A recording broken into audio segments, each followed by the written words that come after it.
Hello, welcome to the sharpening sessions, guys. So let me just make sure I can see all of these chat boxes and see where you're all at.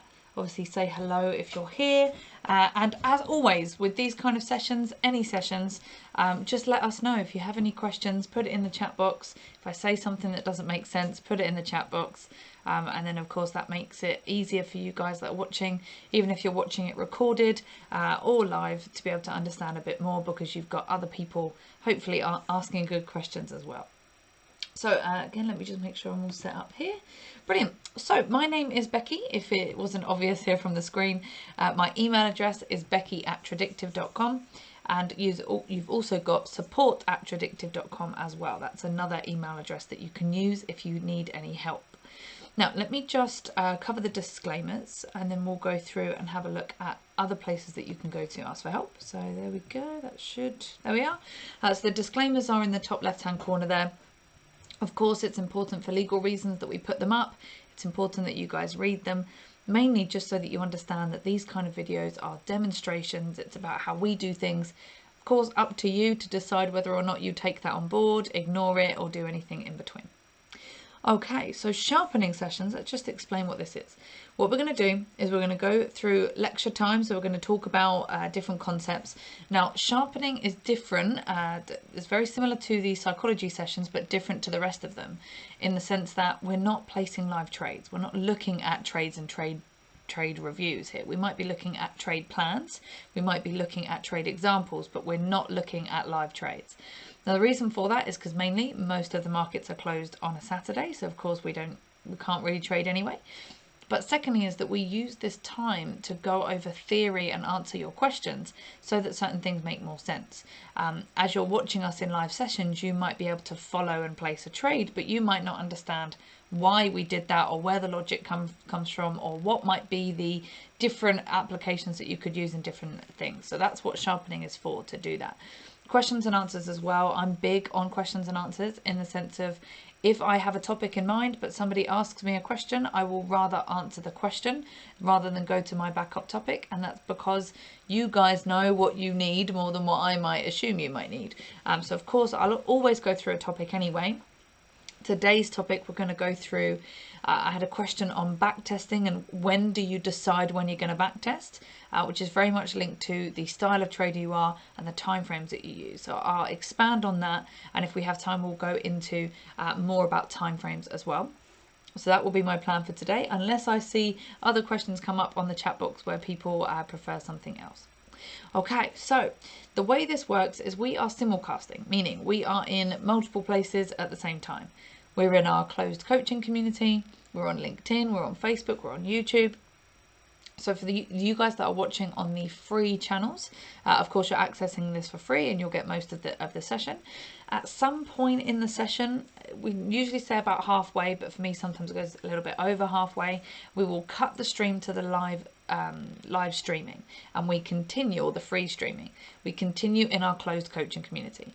That's so that there is obviously a difference between those that pay for the closed coaching community and those that access our things for free. Those of you that are accessing it for free, you'll get on trading sessions that we do at least one trade that you'll be able to access for free, an explanation of at least one trade, and then we cut off the stream to the free sessions and we carry on in our closed coaching community. For sharpening, of course, we're not trading, so normally it goes by topic or it goes by question. So I kind of have to get a feel of it as we go, but essentially round about the halfway mark, maybe not a little bit further, I will be cutting the stream to Facebook, Instagram and YouTube and other free streaming that we're on as well, and I'll continue in the closed coaching community for those of you that are joining me from in there. Hopefully that makes sense. Okay, so one more thing. I know for you guys that have been joining me for a while, you already know this, but I need to go through it every time, just for those of you that might be new. tradewithufos.com/Becky is an important link, because from this link you can set up a free Trade with UFOs membership up here, and from that you can then come down and you can ask questions in a public setting. Now that's helpful because once you ask questions in a public setting, I can answer it there. So of course you can email me if you feel more comfortable doing that, but having your questions here means that other people see the questions, other people see the answers. So let's say, for example, you have a question, you might be able to find, for example here, where to choose to start a back test. I'm actually now being able to do a whole session on that where I can expand on it because it was a publicly asked question, which means I can expand on the answer. But let's say, for example, you have a question on the radar screen. You don't need to post a question. You don't need to email us. The answer's already here. So if your answer or your question is not already here, then you can do somebody else the favour by putting those questions in there. So hopefully that makes sense. You can also, if you want to, book one-on-one coaching with me from here as well. Okay, so that is the introduction. So let's crack on. Now what I'm going to do is open up a chart, and I'm on the market commentary, but let's open maybe, I don't know, let's do miscellaneous, so that we're not playing about with any of the other charts and stuff that we use when we're doing trading sessions. These will be used for sort of explanation sessions, which is why this is kind of blank over here on the right hand side. In fact, what I may do is take us to a currency, just so that we can get rid of the sort of layout that we have there, so it's a bit more clear. I keep this clear on the right hand side because we're not yet actually going to be looking at any trades. I might use it to sort of write and draw and things like that. So today my topic was going to be how do we decide when to start backtesting. Now I'm going to go to the question that came through on here, tradewithufos.com/Becky. Someone put a question here, where to choose to backtest.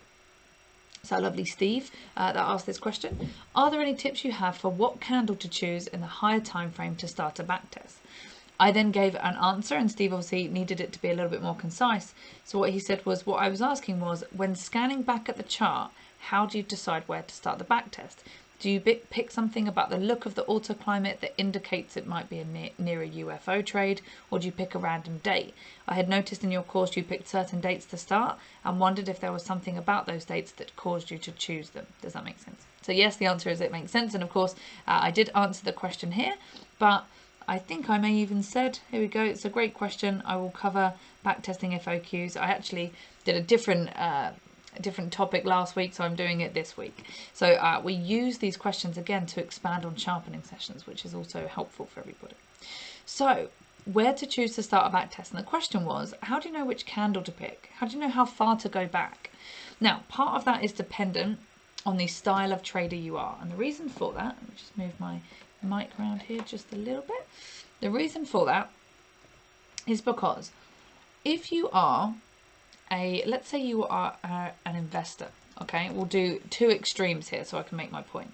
If you're an investor, you might be using monthly charts and then perhaps daily for your entries. So you're using monthly, let's do that, monthly for autoclimate, and perhaps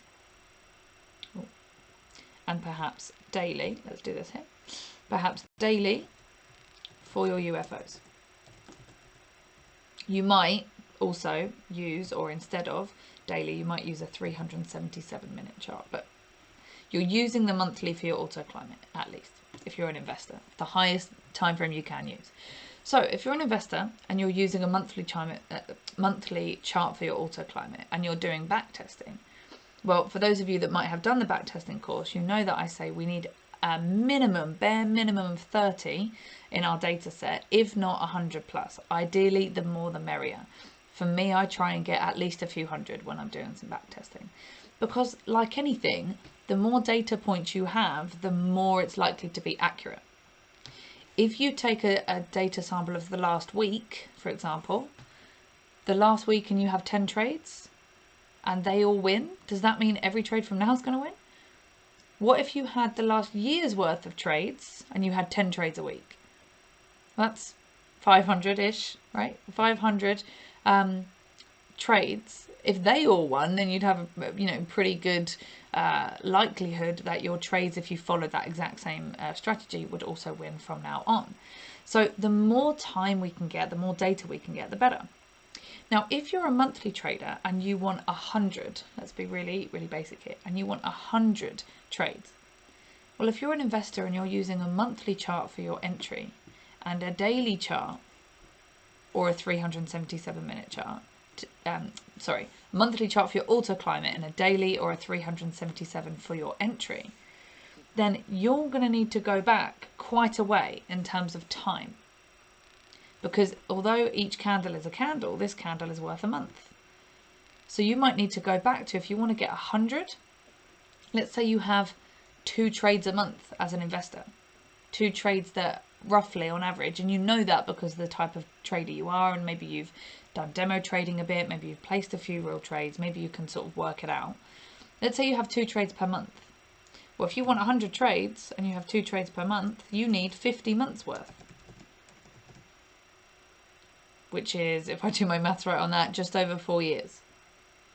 So let's say, for example, you now round that up and you say, do you know what, I'm going to go back, round up to 5 years. So now you have enough time to make your point because you've had enough trades. But if you have 2 trades a month, you need to go back further in time than if you have 2 trades a day. So in this case, let's say you're going to round up and you're going to go to 5 years. Well, in this case, let's put monthly on the left-hand side here. So on a monthly chart here, we are now currently in August 2021.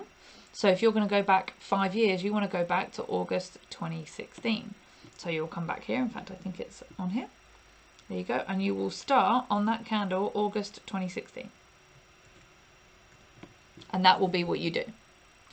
If you're an investor and you invest on multiple different products, for example, let's say in this case, this was assuming that you invested in the euro versus the US dollar and you had 2 trades on average per month.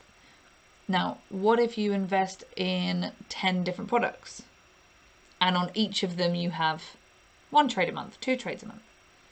Well, if you have, let's say, across 10 different products, so you might be in different stocks, you might be in bonds, you might be in gold, you might be in whatever. Let's say you're across 10 different products. Let's, for the sake of argument, say you have 1 of each on average per month. So you have 10 trades in total per month.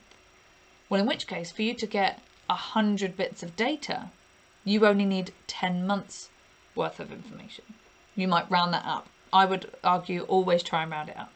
So in which case, instead of going back 5 years, because you're going to do it on multiple different products and therefore you get more data in a shorter amount of time, well then you can say, okay, I'm going to go back 1 year and I'm going to go to August 2020.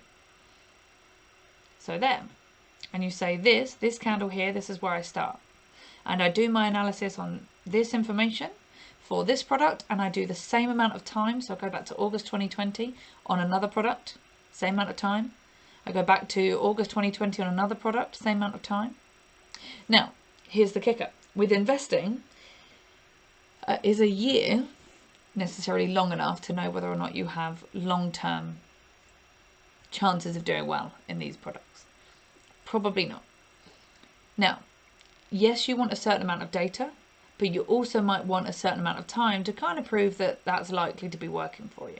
In the case of investing, if you're holding your trades for a couple of weeks, few weeks, maybe a month or 2, then perhaps a year's worth of data is enough to say, yeah, I've got good probability. If you want to be holding your trades for a year, 2, 3, 4, 5, well then a year's worth of data is not enough for you to really see whether or not your strategy that you want to use is going to work for you long term. Especially if we're looking at stocks in particular. So let's go to the SPY. So it's spider. So we're looking at a representation here of US stocks. So let's squidge this up so we get as much data as we can in what we're looking at right here. So the data starts on TradingView. Of course, on other platforms you can go back further. The data starts the month before I was born, February 1993. So here we go. We have all of this data